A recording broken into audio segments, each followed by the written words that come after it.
Our next guest, I only have his book in hardcover, but it just came out in paperback, and that's what he's here to talk about tonight. He's on a book tour promoting the paperback edition of his book. One of the greatest pro wrestlers of all time, one of the defining pro wrestlers, in fact, of the 1990s. And Ryan, I understand that we have this gentleman's music set to go here.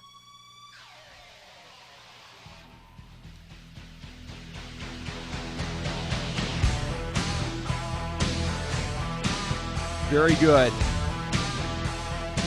Excellent. And as I am holding up to the camera here, as you can see, of course, this is the hardback edition, but it has just come out in paperback.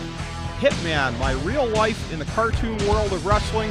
We have on with us the one, the only legend, Bret the Hitman Hart. Bret, welcome to the FDH Lounge, sir. Pleasure to have you on tonight. Oh, it's great to be on here. It's we're glad to be able to have you on. I'd like to ask you again. I've read your book in hardcover, and it's just, of course, come out in paperback, I believe, yesterday in America. So I guess I would start by saying, please enlighten us as to what the paperback's got. I know that these things always have updates to them, and what can folks find in the paperback updated edition of this book? I think it's pretty much the same book that the hardcover was. There's been no real changes to it. Maybe. Yeah, I don't know of any difference to this in the hardcover. Okay, well, more portable, so that's something it's got going for it. As far as the philosophy behind the book, do you see it at all as a companion piece to the DVD? Because, of course, that DVD had to be co-produced with Vince McMahon, with WWE, because they held the footage and the rights to all of that material for your career here. The book is essentially your own voice and your choice, your opportunity to speak on the record without any outside involvement in there. Do you see this as a logical companion, that if you've got the DVD, you're also going to want the book to hear other parts of the story from you? Yeah, I at the time when I was doing the DVD, I was still just in the process of finishing my book, and I knew when I was doing the DVD with the WWE that it would make sense to try to put in as much in there as I possibly can that would be relatable to the book. And I think it is. It's a nice companion when you want to watch, certain matches back, like the one with the Bulldog in Wembley, or my brother Owen, or even the Iron Man match, or Steve Austin. There's a lot of behind-the-scenes kind of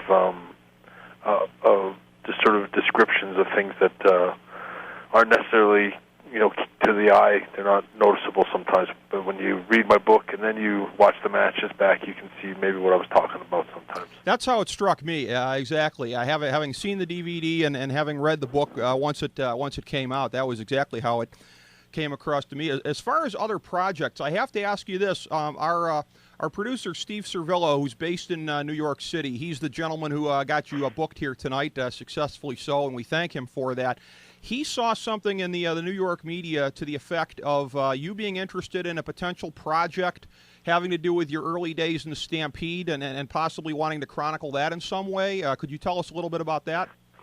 I would like to pursue the possibilities of my book being a television series. Maybe it could start out, like my book did. It has 4 chapters, sort of 4 pieces to it, and I think it'd be really easy to correlate that to television, especially when you think of Sopranos and The Shield and some of those kind of shows where it's episodic, where you follow them over a period of time. It'd be really nice to, I think the thought of doing a movie on my sort of life or my book would be awful rushed, and I think the beauty of reading my book is that it's a story that unfolds itself. You just follow along, and it sort of takes you on a big trip all the way through it. And I think that would go across better in sort of episodic television, where it was, say, if it was on an hour show every night, would better than a 2.5-hour movie. Like the movie The Wrestler was, when you sort of summarize the whole story, they have to condense it down to a small portion of what that story is. Whereas in my case, I think there's so many interesting sort of time periods. I know from speaking to a lot of people that they really enjoyed the Stampede Wrestling part of the book, which is not even, there's very little of that on film, and there's very little of it was sort of seen by American audiences anyway. But for a lot of people, that was the most fun part, is sort of reading the old days. And, you could look at it from different, the viewpoint of different people that I've talked to, and sort of know that they like this period, they like the old Hart Foundation days, or they really liked, the Canada versus USA sort of rivalry in the WWE. And there's a lot of fun periods during my career that would come across well on television and film in general, for that matter. It does seem as though the storytelling would be suited towards that. I think you're right about that, over a period of time and having it play out that way. I was very interested to note in your book your kind of shocked reaction, and maybe it's the reaction anybody would have upon being told that you were going to have the world title given to you in late 1992 by the WWF. It was interesting because I think a lot of us fans were shocked as well, because it seemed to indicate a real kind of repudiation in the direction of the company. There didn't seem to be anything that was setting itself up for that. They'd been doing this whole showbiz thing ever since they went national in the mid-'80s, and here you are, somebody who was all about the product in the ring and everything. So, I mean, in addition to being shocked on a personal level, oh my God, this is happening to me, was there also the shock that you were being called upon to lead the company in a new direction? Yeah, I don't know how much I sensed it at the time, but I would say I knew it then, and as I know it now, that there was definitely a fork in the road now. Like, they were going a completely different. There was going to be no steroids, and they were looking for somebody that was not going to cause any problems for them on a media standpoint, like getting busted at an airport or being caught drunk driving, or God knows all the pitfalls out there that people fall into. And I think they were in such a critical time period with all the scandals. They had the sex with the ring boy scandal, and they had Hogan's steroid scandal and Vince McMahon's steroid scandal. Not to mention people in the office were saying they were sexually sexually bullied at work and things like that. So there was a lot of scandals and lawsuits going on, and all they could do was find somebody that was not going to screw up. And I made it a mission or a goal of mine to always be a good champion, to never let myself down or my family down, but most importantly, not to let the wrestlers that were on my undercard down. As champion, I never missed one match ever. Never missed one title match in any town that I was ever advertised in, whether I was tag team title or intercontinental, but especially world championship. Any kid that paid a ticket to watch Bret Hart wrestle as world champion always got his match. Well, you did have quite a track record for dependability, as you say. I mean, if you were booked on the card, you were there, you were wrestling your match, and it was pretty much money in the bank. I saw you actually in your first pay-per-view title defense when you were defending against Shawn Michaels at the Survivor Series in '92, and so you'd been champion for a couple weeks at that point, and even though the Ric Flair Mr. Perfect thing had been kind of been getting a lot of the build-up leading up to the show, it was really interesting that you guys ended up being the ones to close the show that night, and I thought you guys really tore the house down. Well, I know that it was a tough time for the wrestling business in general, really, at that time. If you look at the roster of wrestlers at the SummerSlam of '92 in England with the Bulldog, or even WrestleMania with Piper and Hogan and Sid and all those guys, and then you look at Survivor Series when I wrestled with Shawn, which is like 5 months later. None of those guys are around. There's no Road Warriors. There's no Sid. There's no Hogan. There's no Warrior. There's all just regular sized guys. All the steroid freaks had been weeded out and sacked from the company. And and steroids or no steroids, they were the biggest stars in the company for the most part, or at least the majority of them. And they were all gone. And we had guys like Shawn and myself and my brother Owen and guys like that to kind of change the whole momentum of the company and make it more about the wrestling. And I pride myself on those days when I was champion that I didn't have the roster or the lineup of guys that Hogan had, back in the early mid '80s, Hogan had from Killer Khan to Bundy to, you could just name one heel. He had one super heel villain after another after another. He had some of the greatest workers in the history of the business lined up, falling over themselves to work with him, and he drew a lot of money with a lot of those guys, and that's I was beneficial to all that too. And but when I took over the controls or was handed the title, it was a pretty weak card. Like, I didn't have anyone really to back me up, and nobody was really over. Shawn was far from over. He was just somebody that was getting out of tags and getting out of the rockers, and it was far from established as any kind of villain or top worker at the time. So it was a tough haul, but I think if you look at how the wrestling business changed after I became champion, and the years that I was thinking I had about 6 good years where I was in and out as champion.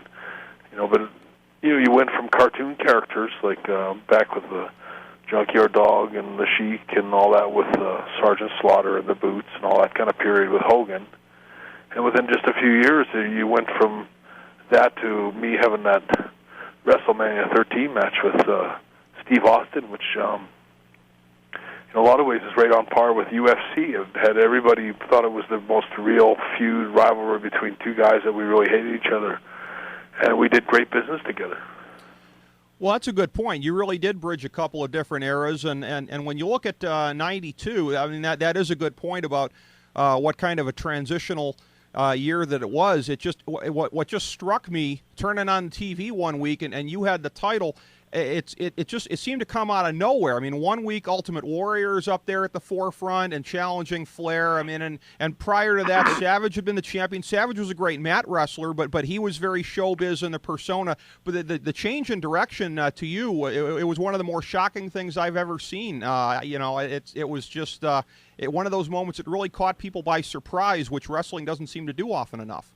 Well, I can say, and I said it just to somebody just a few days ago, that if there had been any kind of pre-planning to that, where they told me I was going to win the belt 6 months later and I was going to take it on the day that I took it, it would never have happened. It had to be short notice. I had absolutely no idea it was coming, and I think that there was so much backstage kind of backstabbing, and there always has been in the wrestling business, and there's always somebody that thinks that somebody's more deserving than another guy. But I think when I look at it, I think when you sort of do the math on it, it was probably the best choice that the wrestlers Vince had at the time. I think you could run down the roster and look at Bulldog or Warrior or Macho Man or different guys and go, well, they might have done a pretty good job. I think Macho Man was a great worker, and I tip my hat to him all the time. But I think it was my time, and I think it was a good time for me to finally get my break. And the fans, that were following wrestling at that time, they were the ones that kept things going for WWE. Well, yeah, I mean, clearly nobody would have been as fresh and ready to go on top, I think, as you were and be able to headline cards at that time. So it did work out for the best. For the company, it seems like. When you flash forward ahead to the next spring and, things being kind of shocking again at WrestleMania, and I remember watching that at a sports bar and thinking, what did I just see here? It's weird the way that history seems to repeat itself, whether it be in the pro wrestling industry or not. I know there's a lot of people looking at the business right now that are looking at TNA. AJ Styles is on top. I think, reminiscent of what you used to do in many different ways. He's all about the believability in the ring and getting things done with the storytelling in that way. He's not the showbiz guy that Hulk Hogan is, and now here comes Hulk Hogan. And a little more than a decade and a half later, I think a lot of people are looking at that and wondering if history might repeat itself in terms of somebody being aced aside. I sure hope not. I have the same reservations, AJ Styles is probably one of the best maybe pound for pound's best wrestler in the world right now, and he's in his prime. And you're right, he's been carrying that company and really raising the bar of wrestling in general for the last couple of years. And for someone like Hogan coming in, I don't know what his role is going to be or what he's. I know he's got some value as a wrestling icon sort of thing, but I never thought the guy had a lick of ideas. If you ever watched what happened in WCW, you know that Hulk Hogan never had an idea in his head about anything.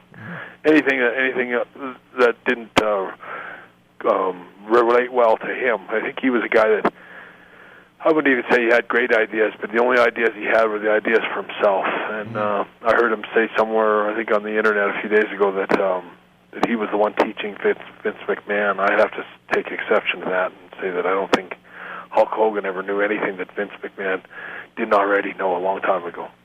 Yeah, that seems like a presumptuous statement that he would make. I haven't seen that statement, but it does come across that way to me also. Something that I wonder about as it relates to Hulk Hogan and you, as it relates to Shawn Michaels and you, I've gotten different indications at different times from statements that you've made on this, and perhaps you've gone back and forth on this in your own mind. But as I look at that, I mean, you guys are different animals in the first place. You know, Hulk Hogan being all about the showbiz persona. Shawn Michaels, towards the end of your run there, was all about the adult entertainment aspect of the promotion, which was different from what you were wanting to do. So you had some natural differences. But you're also, everybody's a competitive guy, no matter what business they're in. You're also wanting to be in that prime spot if you possibly can. And then you've got Vince McMahon there also. So I wonder, I mean, in your own mind, have you kind of come to grips on the percentages, like how much of that was just organic tension that was going to happen anyways, and how much of that is Vince McMahon just kind of stirring the pot and making sure that there's a little bit of drama? I can't even answer that because I really don't know the answer. I'd say that it's a infinite, it could be a lot of one or a little of the other. Like, no one really knows how much. Uh-huh. I always thought Vince liked the tension in the dressing room, and there was always intentionally a lot of little sort of they'd rub guys up against each other just to keep the tension there, so that their matches were a little snugger, a little stiffer. I think a lot of what happened between me and Shawn was stirred up by Vince, and I think that's just the way it is. I think that's the way the business has always been. There's a lot of, like I see what you're going back to when I won the title. If there had been wrestlers that maybe knew that I was going to win it a week later, all they needed was 7 days to talk Vince out of it with their phone calls and maybe a couple of guys just pulling him aside and stuff like that, and they might have changed their mind. But luckily, he didn't give anybody any warning, and by the time anyone got there, it was already happening. And that's probably the biggest reason. Like, there's so much. When you win the world title, especially back in those days when there was no contracts and stuff like that, it makes you the highest paid guy in the company.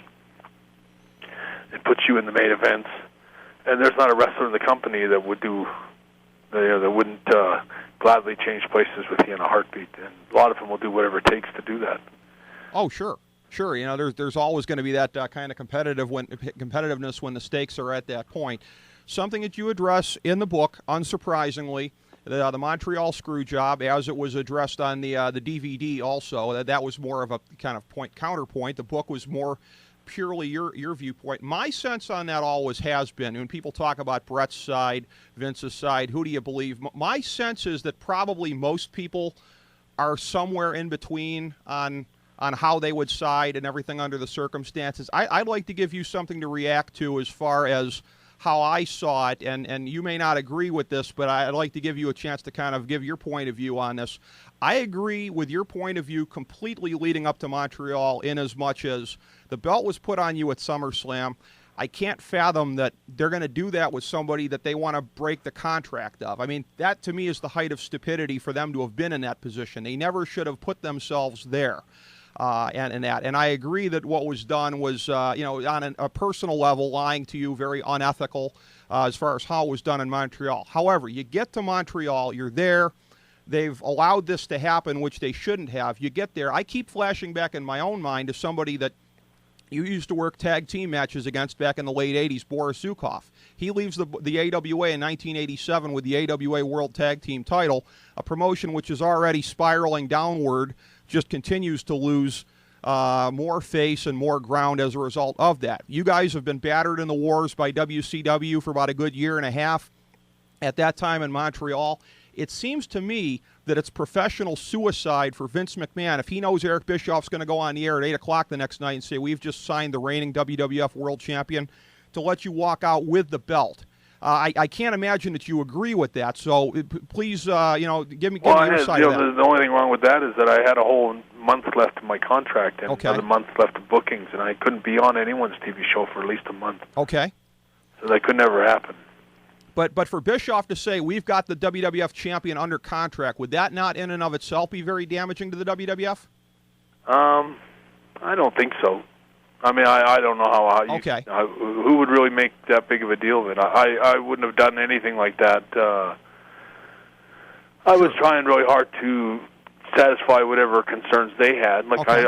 I wasn't expecting to trounce Sean or anything Sure. like that. I was really trying to protect my own business interests as far as being marketable in Canada. And the way that thing was set up, it would really lose a lot of face in the whole country, and would have affected me greatly. And sure. if you look ahead all these years later, like I was voted in Canada here. I was voted in the top 50 greatest Canadians of all time. And when they asked people why, they said because he stood up to Vince McMahon in the WWE. And so people go, "Oh, it wasn't a big thing." It was a big thing. Trust me, it was a huge thing that. I don't know that if there's too many people that have been in my shoes, if it really walked in those shoes and sort of understood the gravity of everything at the time, they would have done anything any differently than the way I did it. Mm-hmm. Well, fair enough. That's exactly what you said on the DVD, and that chances are, if any of us out here completely believe you or completely believe Vince, then we probably don't have all the facts at hand anyways. As far as perspectives go, something I'd like to ask you about as well, having an inside perspective, being in this business, and a very intimate perspective of this individual. I will tell you that the guy who'd been my favorite wrestler of all time until about 2.5 years ago was Chris Benoit. I just loved watching him work. He could work any kind of style. I got some of your typical smart mark that just was really enamored of the guy. I mean, I haven't watched a match since. I cannot, of his. I can't compartmentalize that. You knew him. You also knew his family and everything. How does it work with you as far as, do you have a greater ability to compartmentalize, remember him for the great worker that he was, the great guy that you might have seen backstage, or how have you been kind of processing that? Well, I'm about the same as you, and I think a lot of people are all the same. I think there's a lot of pain involved with what happened with Chris. I think his family. There's a lot of people that suffered from what happened and suffered for their love of Chris. And I always remember him. I still make a point of remembering him the way he was. He really was the kind of guy that would walk a little old lady across the street. He really was a sweetheart kind of guy that was. He's so easy to like, and didn't have any kind of. I never saw a temper in him the whole time I ever knew him. But you just. Some things are unexplainable, and no one will ever know what the hell happened with Chris Benoit. But it was, it was just one of those. I think it's still probably the worst thing that ever happened in wrestling, and that's saying a lot when you look at some of the tragedies that have happened, from even my brother Owen to Bruiser Brody, and some of these horrible things that have happened. If someone was to describe to you when you were when I first met Chris when he was about 12 years old, I think is when I knew him. If you could have told him then that he was going to fulfill all his dreams and be the world champion, he was going to win the world title in Madison Square Garden, and he was going to be the greatest wrestler, and I think you could imagine this pumping his head with all that stuff, and he'd be so happy and thrilled and sort of dream about it all the time. And you think about how happy that could make a person, especially for someone like Chris that wanted it so bad. But then at the end of it, you tell him, but there's one catch. At the very end of it, you're going to strangle your wife and your son, and you're going to commit suicide, and you're going to, I think it's like it's the worst, the best and worst hells that you like. It's the worst. It's like heaven and hell. It's like it's just such a tragic story. I don't know. I do believe that there was a strong connection between all the concussion injuries that he probably was. Dealing with over the years, and I think with concussions, you're the last person to know. Sometimes you lose the ability to diagnose yourself, and I think that must have happened with Chris. I know when I had my concussion problems that I could get on an airplane, I could fly, I could rent a car and drive to the building, and I could do all. I was like a robot. I could do everything. I could talk to you for an hour outside the dressing room, and you'd never think there was anything wrong with me. but I wouldn't remember any of it the next day. And I really think that Chris was in a similar kind of mode where he was like a robot for a while, and whatever was eating away at his heart and all the depression and concussion injury and everything all added up together. I think it it all came to a head. I mean, it was just unbelievably, of course, shocking at the time for those of us fans, those of you who were friends of his and colleagues and everything, just for everybody. I mean, I said at the time when I was just in shock, almost wrestling almost like a little mini 9/11 on the wrestling business, just with the shock and the tragedy of it, and you hate to think about the wife and the child, and it's tragic. On a much brighter note, Bret, turning, of course, know that one of your great passions, as is addressed in the book here, the game of hockey, as it is for many up north there in Canada, with your affiliation over the years with the Calgary Hitmen. I wanted to let you know that apparently we have a book coming your way from a good friend of ours who's affiliated with our show, a gentleman named Russ Cohen, 100 Ranger Greats. It just came out. It's a book, an outstanding coffee table book in the history of the New York Rangers, their 100 greatest players of some interest. I have a note here that says that Ted Irvine is on the list, Chris Jericho's father, of course, and Kelly Kissio, general manager of the Calgary Hitmen, makes the list also. So, an excellent book. We hope you enjoy it greatly. I'd like to get your thoughts on the very young season that's kind of unfolding before us. Young season for who? In the NHL season. Sorry. I'm pretty impressed with. It's pretty competitive right off the bat, and there's no one really. There's nobody really sailing past everybody like say San Jose, like what happened with them last year. Where they got such a big jump on everybody for most of the year that it may have made them soft by the end of the season. I don't know, but it looks pretty tight right now, and even the worst teams seem to be able to beat the best teams here and there.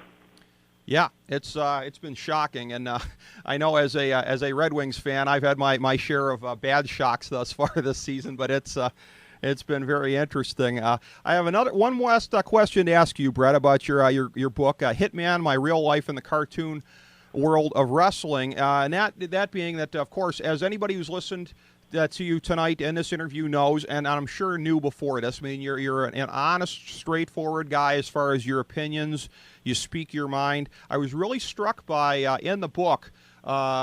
You just kind of told it like it was regarding everybody in there, and sometimes even family members. And there would be some good and some bad, and that you would have to say on this. You just kind of called everything the way that you saw it. I wonder, I mean, have there been any oversensitive people that have kind of come back to you, whether in the family or outside the family, and said, "Gee, why did you say this?" Or have people just kind of taken the totality of it and just kind of seen it for what it was, and just you shooting straight with people?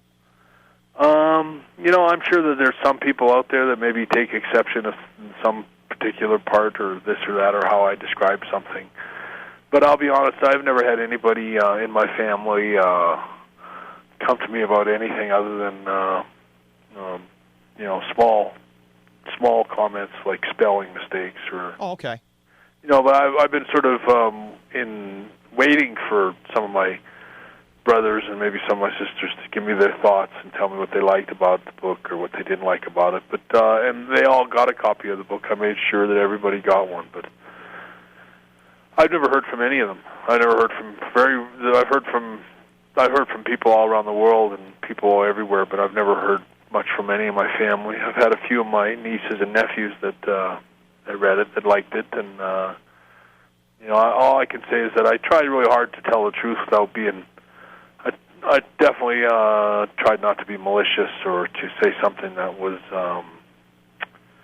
necessary to the story. I didn't want to take shots at anybody, or I'm sure there's going to be people out there that feel that I was pretty condemning of some people, and I think Shawn Michaels and Hulk Hogan and Hunter maybe are three guys that I described pretty well in the book for the way I remember them anyway, and even Ric Flair. I think people might say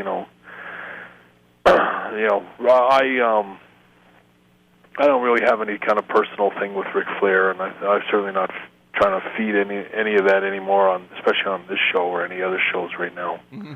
I mean, I give Rick credit for what he did. He was a guy that was a generation before me, I think, and we had a different philosophy about things. But he was definitely a hard worker, and but I think in describing my experiences of working with him and wrestling with him, and what happened during the matches and what happened through the period the period where I was champion and won the title from him, I think I was pretty fair and pretty good about most things in relation to, say, Ric Flair. But there might be something he might take exception to and maybe not like very much. And I'm sure Shawn Michaels might be a little frustrated or angry that maybe I was able to put into words so well that what kind of a little creepy character he really is. Yeah. Well, everything was just straightforward. It seemed like you called it the way that you saw it, let the chips fall where they may, and that's the best reason of all, I think, for somebody to want to buy it, is to get your true thoughts. Bret "Hitman" Hart, My Real Life in the Cartoon World of Wrestling. Of course, the book now out in paperback in America as of yesterday. And additionally, Bret, and we're getting this right on camera here for people as I'm holding up the hardcover, and there we go. Nice camera job there, Ryan. Anything else that you'd like to plug, Bret? I know this is your primary project at the moment here, but anything else that people should know about? No, I think that's it. I would appreciate anyone giving my book a chance to pick it up and even leaf through it and see if you like it. I think I did my best. It took me 7 years to put my life into words, and I really worked hard on telling a good, honest story and put it into perspective for people what it was like to walk in my shoes. So I hope they'll give it a shot, and especially for someone who likes to read and likes a good story. Yeah, it is a very excellent story, the way that it just kind of unfolds. So many great chapters here and there across the decades of your career and before and after, of course. And I enjoyed it greatly, as I enjoyed having you on tonight, sir. You were always one of my favorites in the ring. True pleasure to get to talk to you. The time just flew by. We appreciate your time so much. We'd love to have you back on sometime. I'd love to talk about the Flames. Excellent. You know what? We'll bring you back on and we'll talk some more hockey. That's great, Bret. Thank you so much for your time, sir. All right, take care. All right, thank you. Bret "Hitman" Hart, everyone.